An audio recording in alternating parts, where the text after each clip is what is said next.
Hi, this is Jim, and for BFR, here is your COVID-19 metrics update for Georgia. It's August 18th, 2020, and it's a Tuesday. And speaking of Tuesday, we had some interesting data today. Let's take a look through here. The test came back up today after about a week of fairly low testing. We had 33,000 net new tests. The positive rate was down. That's a good sign, only 8.6%, which gave us a total total new cases of 2816. That's down 700 from last week. So definitely the trend we talked about yesterday and what we want to see from this data going forward as as the days take on. Okay, a couple of things on here to get into. School incidents didn't put a slide up today because there were only 4.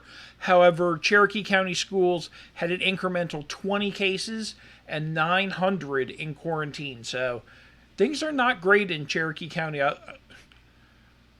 Just for the humor of it, I'll share that I got a message from my mother yesterday which said, "You don't go to Cherokee County, do you? I saw it on the national news, and you should stay away from there." So that's the prevailing sentiment about Cherokee County and Georgia right now. I don't have any plans to go to Cherokee County, but I also plan to mask up if I do. Or go anywhere else I mask up. So that's the way that goes. Let's get into the death data. We saw 67 deaths, which was down 55 from last week. But remember, 67 still high, and we're down from our all-time peak day of 122. So that is something to keep an eye on as we go forward. Hopefully, this will continue to stay down. We'll keep our fingers crossed from that perspective. But we're at 4794 deaths. And as I mentioned yesterday, we will probably hit 5,000 sometime this week based on the current pace we're in. So, mixed day and hospital information. We had active hospital beds go down, and we saw that. Where's my total here? That was down 30, and we dropped down below 2,600 for the first time since mid-July. I think it was July 14th or 13th that we were down in the 2,500 and something range before, so that is still a positive.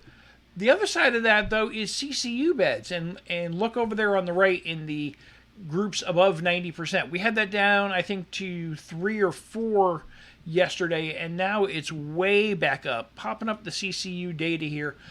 We have above 90% in region E, F. That's Athens and Macon. We are above 90% of region H, the Oconee area. Above in Columbus area, region I. Above on the shoreline. Above in Albany. Above in Tifton. And above in Kennestone. Even Kennestone added beds and still went above. So our data went from, I think we were at 82% yesterday. I'm going to look that up real quick. But we were over 86% today, and that's a pretty high number. So that was surprising. Now is my time to remind everybody that just because we have CCU data and CCU usage doesn't mean these are all COVID cases. These could be major surgeries, those kind of things that are not COVID related. But it's just interesting to see that one-day jump up 127. We were at 82% in use yesterday, and we went up to 86 today. So, yeah, we definitely had a big bump there.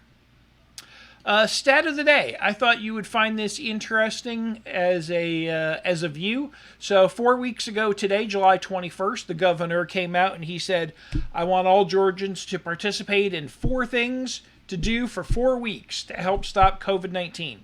And I thought it would be a good time to take a look back, seeing as today's the last day, and see how we did in those 4 weeks. So we had 92,000 cases, almost 93,000 cases. That's up 38%. So 1/3 of all of our cases that goes back all the way to March, happened in the last 4 weeks.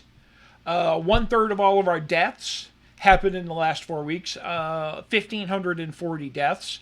We had the biggest single day of cases for COVID-19. We had the biggest single death day for COVID-19. We had the deadliest week for COVID-19. We just ended that. In addition, we had the coronavirus subcommittee in Washington ask Governor Kemp for his information on how he planned to change and improve the state's COVID-19 numbers. Have not seen any reports of that yet, but we are trying to get that. We moved up. We are 8th in population. Yeah, we're 8th in population. We moved up to 5th in number of COVID cases, so that's a biggie. We started school and saw many, many unmasked students get back into class in places like Cherokee and Paulding County. We had the governor back out of his lawsuit against the state of Georgia, against the city of Atlanta regarding mask mandates and closings. And then to kind of wrap it all up this weekend, the folks at the University of North Georgia got us all kinds of good press for having a big rager up there with pretty much nobody wearing masks or social distancing or any kind of those things. So we'll be here watching for the spike as all these things are going to start figuring into the numbers very soon. In the meantime, we'll be hanging out and keeping track of the numbers for you.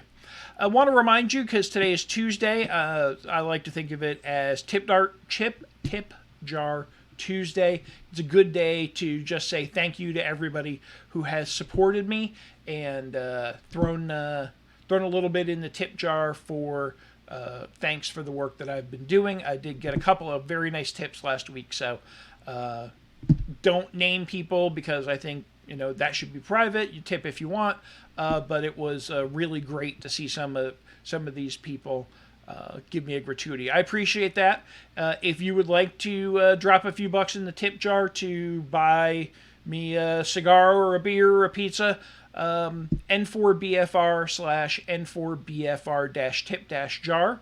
The link is right there on the screen, or you'll be able to find it in other places as well. So tomorrow we will have our weekly update on the total pandemic view of the data. It's going to be nice to see some of those curves that are going down, and we will just kind of see what other trouble we can get into as well. So in the meantime, in between time, I will see you tomorrow. Have a terrific day, and thanks for watching.